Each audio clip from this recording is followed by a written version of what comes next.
नमस्कार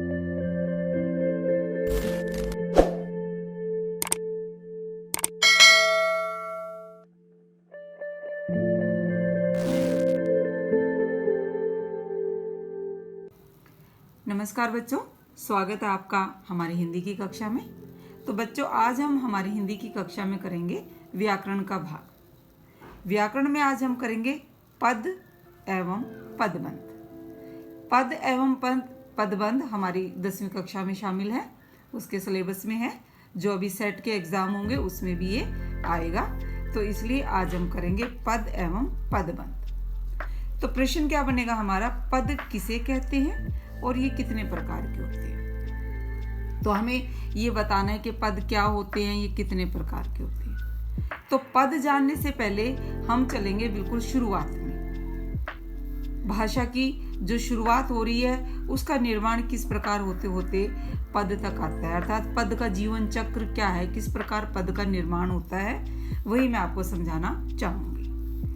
तो भाषा की जो सबसे छोटी इकाई होती है उसको बोलते हैं वर्ण, ये ध्वनि भी कहते हैं, जिनके हम टुकड़े नहीं कर सकते, जैसे स्वर और व्यंजन, इनको हम वर्ण कहते हैं। जब बहुत सारे वर्ण मिलकर एक सार्थक समूह बनाते हैं उसको हम बोलते हैं शब्द।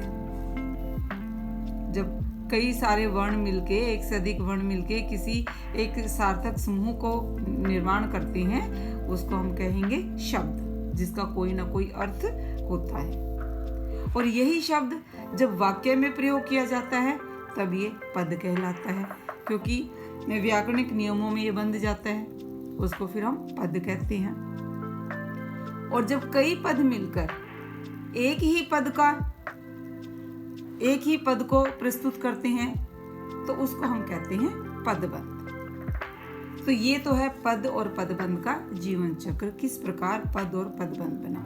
सबसे पहले होते वर्ण या ध्वनि, फिर शब्द, फिर शब्दों से मिलकर बने पद और पद से पदबंध। तो आइए बहुत ही एक संक्षिप्त सा मैं वर्ण और शब्द का परिचय दे दूं, क्योंकि ये पहले मैं आपको समझा चुकी हूँ। शब्द वीडियो में आपको बनाकर दे चुकी हूँ, उसमें मैंने बहुत अच्छे विस्तार से इसके बारे में समझाया है। अगर आपने वो नहीं देखी है तो कृपया उसे देखिए। अब एक संक्षिप्त सा परिचय है वर्ण। वर्ण भाषा की वे छोटी से छोटी ध्वनि जिसके टुकड़े ना किए जा सके, वो वर्ण कहलाते हैं। जैसे स्वर और व्यंजन। स्वर सबसे छोटी लघुत्तम इकाई होती है, जिनको मात्राएं भी बोलते हैं, और व्यंजन स्वरों की सहायता से बोले जाते हैं। उसके बाद अगला है शब्द। एक से अधिक वर्णों से बना हुआ स्वतंत्र और सार्थक ध्वनि समूह शब्द कहलाएगा, जैसे कि मैं आपको पहले अभी समझाया है।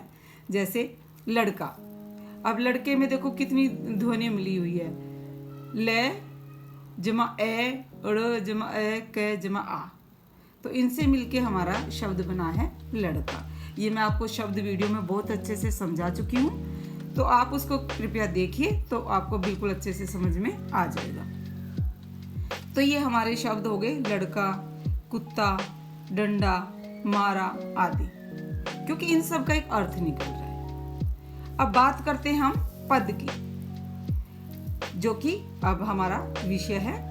पद की परिभाषा क्या होगी, जब किसी शब्द को व्याकरणिक नियमों के अनुसार वाक्य में प्रयुक्त किया जाता है तब वह पद बन जाता है। जैसे देखिए, मैंने आपको अभी ये शब्द बताए थे, कुत्ता, डंडा, मारा, ये लड़का आदि, ये शब्द थे क्योंकि ये स्वतंत्र थे, इनका अपना अलग अर्थ था।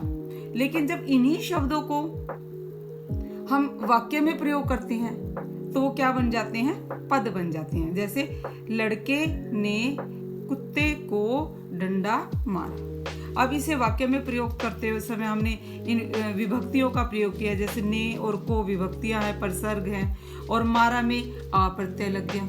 तो विभक्तियों, प्रत्यय, परसर्ग आदि के द्वारा जब शब्दों को वाक्य में प्रयोग किया जाता है तो वो पद कहलाते हैं। पद के 5 भेद होते हैं या 5 प्रकार के होते हैं, जैसे संज्ञा, सर्वनाम, क्रिया, विशेषण और अव्यय। इन सबको आप बहुत अच्छे से जानते हो कि ये सब क्या है, आपको मैं पहले ही समझा चुकी हूँ।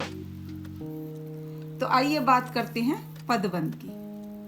पद से ही पदबंध बना है, जैसे शब्द से पद बना, अब पद से पदबंध बनेगा।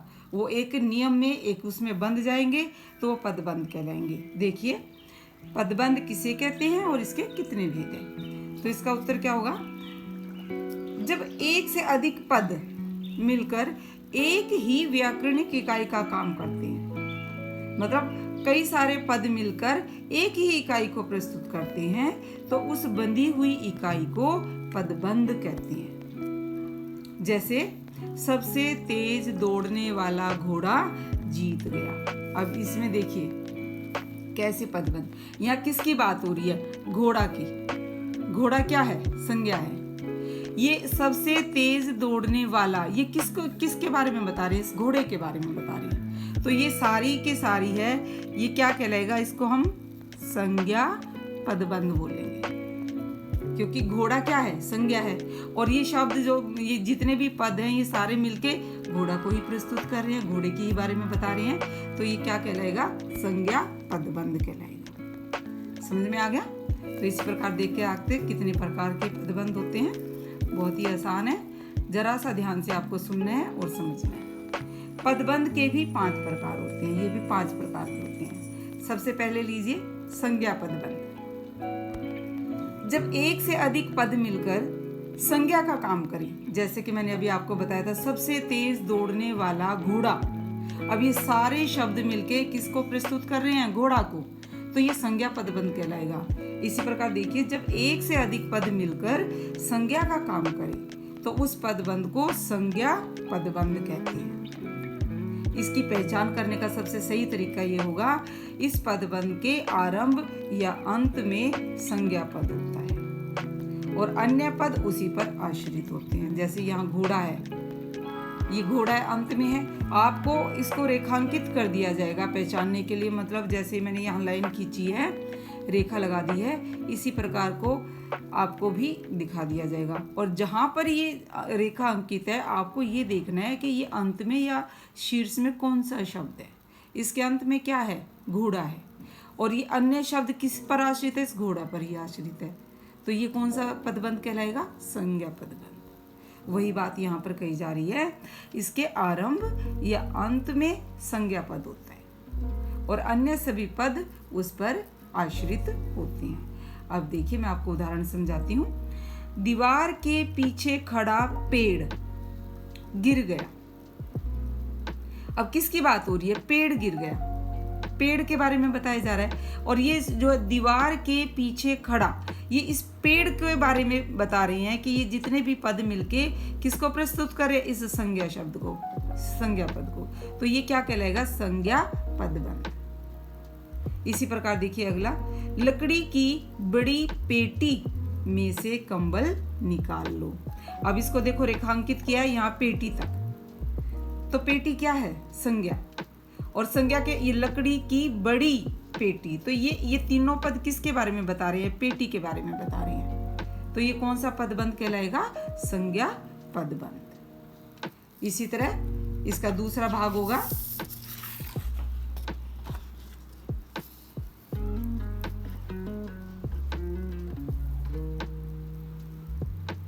सर्वनाम पदबंध। वही नियम है सारे, वो संज्ञा शब्द थे, आगे सर्वनाम आ जाएगा। जब एक से अधिक पद जुड़कर सर्वनाम का कार्य करें तो उसे सर्वनाम पदबंध कहते हैं। इसके आरंभ या अंत में सर्वनाम पद होगा, जैसे कि मैं पहले आपको समझा चुकी हूँ। देखिए इसका उदाहरण देखते हैं हम। भाग्य की मारी तुम अब कहाँ जाओगे। अब देखिए रेखांकित इसको कहाँ से कहाँ तक किया है, भाग्य की मारी तुम तक किया हुआ इसको रेखांकित। तुम शब्द क्या है, सर्वनाम। तो ये तीनों पद किसके बारे में बता रहे हैं, तुम के बारे में, और ये क्या है, सर्वनाम। तो ये कौन सा पदबंध कहलाएगा, सर्वनाम पदबंध। इसी प्रकार आगे देखिए, विदेश से आए लोगों में से कुछ हिंदी जानते हैं। अब इसको रेखांकित यहाँ से यहाँ तक किया है और इसके अंत में क्या है, कुछ है। तो कुछ कौन सा शब्द है, सर्वनाम, और ये बाकी पद किसको प्रस्तुत कर रहे हैं, कुछ को। तो ये कौन सा पदबंध कहलाएगा, सर्वनाम पदबंध। इसी तरह आगे देखिए, आपके मित्रों में से कोई भी नहीं आया। कोई शब्द क्या है? सर्वनाम। और ये आपके मित्रों में से, ये किसको प्रस्तुत कर रहे हैं? कोई को। तो ये सर्वनाम पदबंध कहलाएगा। इसी प्रकार देखिए अगला है इसका भेद नंबर 3, विशेषण पदबंध। विशेषण पदबंध की वही परिभाषा होगी जो विशेषण की होती है। जब एक से अधिक पद मिलकर किसी संज्ञा की विशेषता प्रकट करे, मतलब विशेषण का कार्य क्या होता है? संज्ञा की विशेषता बताना। तो पदबंध का भी वही कार्य होगा। जब एक से अधिक पद मिलकर किसी संज्ञा की विशेषता प्रकट करते हैं तो उसे विशेषण पदबंध कहते हैं। वही है, इसके आरंभ या अंत में विशेषण पद होता है। उदाहरण देखिए, बहुत अधिक पेड़ों वाला घर मेरा है। अब ये देखो रेखांकित कहाँ तक है? बहुत अधिक पेड़ों वाला। ये शब्द किसकी विशेषता बता रहे हैं? घर की। घर क्या है? संज्ञा। ये सभी पद मिलकर घर की विशेषता बता रहे हैं। तो ये कौन सा पदबंध होगा? विशेषण पदबंध। इसी प्रकार अगला देखो, उसने एक बड़े चित्रों वाली पुस्तक दिखाई। अब इसको रेखांकित किया बड़े चित्रों वाली को, और ये किसकी विशेषता बता रहे हैं? पुस्तक की। पुस्तक क्या है? संज्ञा। जो संज्ञा की विशेषता बताए वो विशेषण, और ये सारे मिलके क्या बने हुए हैं? पदबंध। तो ये क्या कहलाएगा? विशेषण पदबंध। एक और उदाहरण देखिए, मुझे 4 किलो पिसी हुई लाल मिर्च दो। अब ये 4 किलो पिसी हुई, ये सारे पद किसकी विशेषता बता रहे हैं? लाल मिर्च। लाल मिर्च क्या है? संज्ञा। तो ये विशेषण पदबंध कहलाएंगे। इसी प्रकार अगला भी देखिए नंबर 4 है, बहुत ही आसान, क्रिया पदबंध। परिभाषा आपको अब तक समझ में आ ही चुकी होगी। जब एक से अधिक क्रियापद मिलकर क्रिया का काम करे तो उसे क्रियापदबंध कहते हैं। इसके आरंभ या अंत में क्रियापद होगा, जैसा कि मैं पहले बताती आ रही हूँ सभी में। उदाहरण देखिए, नाव पानी में डूबती चली गई। ये गई क्या है? क्रिया। और ये डूबती चली गई, सारे इस क्रिया के बारे में ही बता रही है। तो क्या कहलाएगा? ये क्रिया पदबंध। इसी प्रकार एक और देखिए, अब तो हमसे चला नहीं जाता, जा रहा, अर्थात चला नहीं जा रहा। ये सारे पद मिलके किसको प्रस्तुत कर रहे हैं? क्रिया को। तो ये सब क्या कहलाएंगे?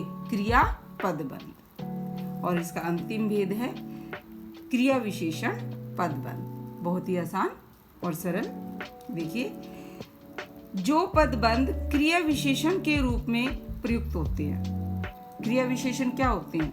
जो क्रिया की विशेषता बताते हैं उनको क्रिया विशेषण कहते हैं। तो क्रिया पदबंध भी वही होंगे जो क्रिया की विशेषता बताएंगे, उन्हें क्रिया विशेषण पदबंध कहते हैं। इसके आरंभ या अंत में क्रिया विशेषण पद होगा। देखिए उदाहरण दिखाती हूँ मैं आपको दो, बहुत ही आसान। पहला है, मैं बहुत तेजी से दौड़कर गया। क्रिया क्या है यहाँ पर? गया। और गया जाने क्रिया के बारे में क्या बता रहा है? बहुत तेजी से दौड़कर। ये क्रिया की विशेषता बता रहे हैं कि क्रिया किस प्रकार की गई। तो वो बहुत तेजी से दौड़कर गया। इसी प्रकार अगला है, मनीषा कोयल सा मीठा गाती है। क्रिया क्या है? गाती है। और इसके साथ कोयल सा मीठा, वो गाने की जो क्रिया है उसके बारे में बताया जा रहा है कि वो कैसा गाती है। तो ये होगा, मनीषा कोयल सा मीठा गाती है, अर्थात क्रिया विशेषण पदबंध। इस प्रकार ये पदबंध के 5 ही भेद थे जो हमने अच्छे से किए हैं। आशा करती हूँ आपको समझ में आ गए होंगे। अगर अच्छे से समझ में आए हैं तो वीडियो को लाइक और कमेंट ज़रूर कीजिए और हमारे हिंदी चैनल को सब्सक्राइब कीजिए।